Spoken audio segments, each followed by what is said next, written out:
광야에 외치는 소리, 잠자기 전 듣는 하나님 은혜. 누군가 널 위해 기도하네. 내가 주의 영을 떠나 어디로 가며 주의 앞에서 어디로 피하리이까. 내가 하늘에 올라갈지라도 거기 계시며 수월에 내 자리를 펼치라도 거기 계시니이다. 시편 139편 7절 8절 말씀. 엄마가 갑자기 세상을 떠나시고 아린 가슴으로 품고 있던 남동생의 가정이 큰 어려움을 만났다. 그리 풍족하지 않은 생활이었지만 부부가 함께 맞벌이를 해가며 아들, 딸을 낳고 단란하게 살고 있었는데 동생의 처가 감기처럼 가볍게 시작한 기침이 점점 심해져 호전될 기미가 보이질 않는다. 걱정스러운 마음에 대학병원에 가서 검사를 받아보니 폐암이란 청천벽락 같은 진단을 받게 된 것이었다.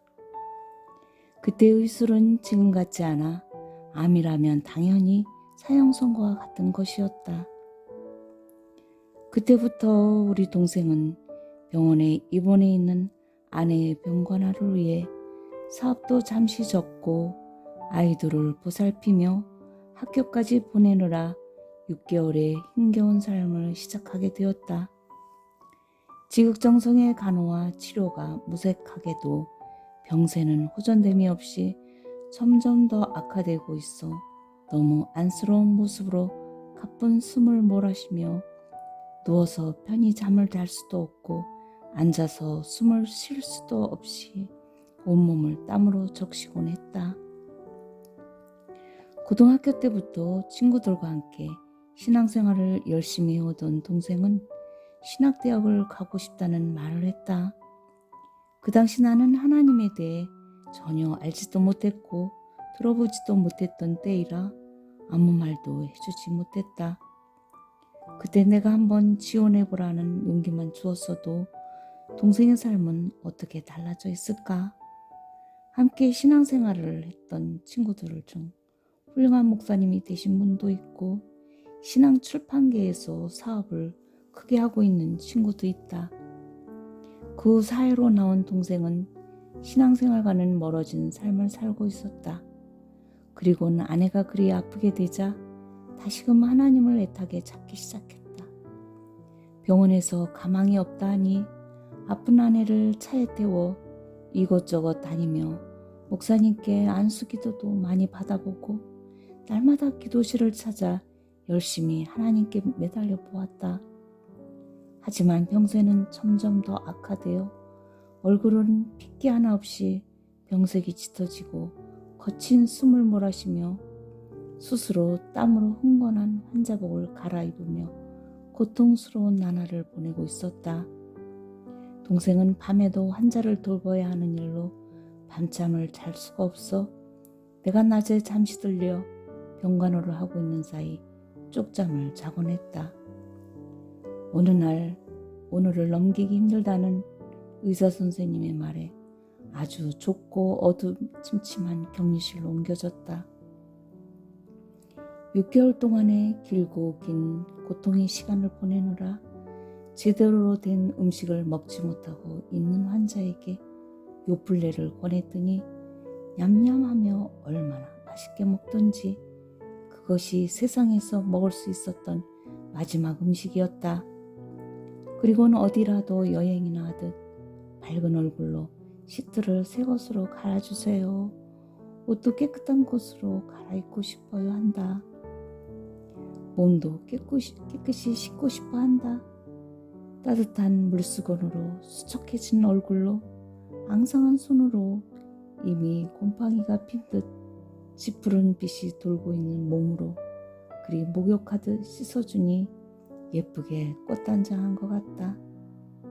그러고 얼마 지나지 않아 형님 창문 좀 닫아주세요. 너무 눈이 부셔요. 격리실은 낮임에도 불구하고 블라인드가 쳐져 있고 조명도 어두워 아주 침울한 방이었다. 환자는 예수님이 꽃다발을 들고 창문으로 들어오신다며 반가워하고 있지만 고개를 돌린 채 치, 치 하며 삐진 얼굴을 하고 있었다. 나는 예수님이 오셨는데 왜 그러냐 이유를 묻자 나를 너무너무 힘들게 하셨잖아요. 그 말을 하곤 바로 예수님과 함께 하늘나라로 떠났다. 환자를 데리러 빛이신 예수님이 들어오시니 그리도 눈이 부셨나 보다. 며칠 뒤 전화를 통해 울먹이는 동생의 목소리가 들린다. 그 당시 초등학교 2학년인 작은 아들이 건널목에서 달려오는 택시에 치여 몇 미터나 되는 곳에 떨어지는 교통사고로 크게 다쳤다 한다. 벌써 몇 시간째 깨어나지 못하고 있다며 그렇게 많이 기도했는데 너무 힘들다고 흐느껴 울고 있었다. 나는 억장이 무너지듯 아픈 마음에 무엇라 대답해 줄 말이 떠오르질 않았다. 너무 속상한 마음을 안고 기도실을 찾아 따지듯 하나님께 아뢰었다. 하나님 그렇게 기도를 많이 했는데 어쩌면 이래도 힘든 일의 연속입니까? 우리 동생 불쌍히 여기시고 제발 그 아들을 살려주세요 라며 애타게 기도하니 너희가 기도해서 그 아들을 살려주었다 하신다. 정말 기적적으로 7, 8시간 만에 깨어난 우리 조카는 의사 선생님 말씀하시기로 다행히도 귓바퀴가 먼저다 뇌 손상이 없었다 했다. 그리고 보니 귓바퀴에 아주 큰 상처가 나 있었다. 지금처럼 의료보험이 잘 되어 있지 않은 때이어서 쌓여있던 아내의 병원비로 인해 살던 아파트를 처분하고 주택 반지하 작은 집으로 이사를 해야만 했다. 오랫동안 살피지 못한 사업도 힘겨워지고 홀로 아이들을 돌봐야 하는 상황이었지만 동생은 엄마의 빈자리를 느끼지 않게 해주려 늘 따뜻한 도시락을 싸주며 안쓰러울 정도로 두 남매를 정성껏 보살피고 있었다. 그렇게 세월이 흘러 큰딸아이가 고3이 되었다. 형편이 어려운지라 공부는 잘했지만 대학은 엄두를 못 내고 있었다.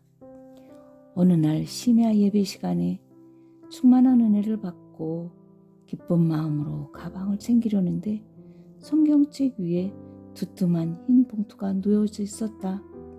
깜짝 놀라 열어본 봉투 안엔 10,000원짜리 지폐로 50만 원이 들어있는 게 아닌가.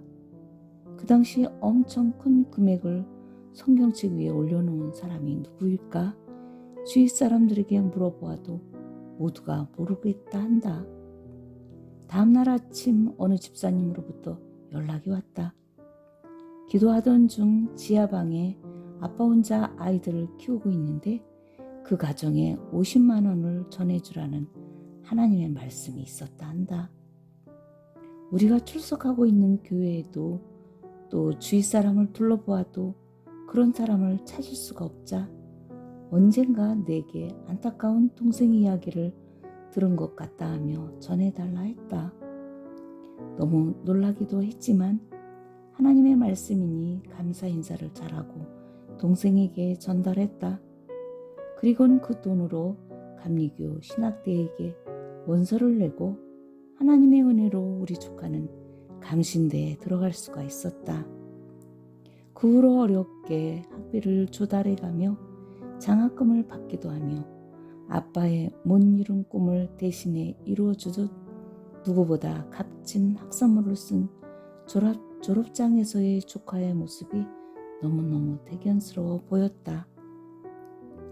많은 시간이 흐른 후 형편이 좀 좋아진 동생은 그 돈과 은혜를 갚고 싶다 하여 그 집사님을 수소문하여 찾아보았으나 성당으로 옮긴 뒤 연락처를 아는 사람을 찾을 수가 없었다.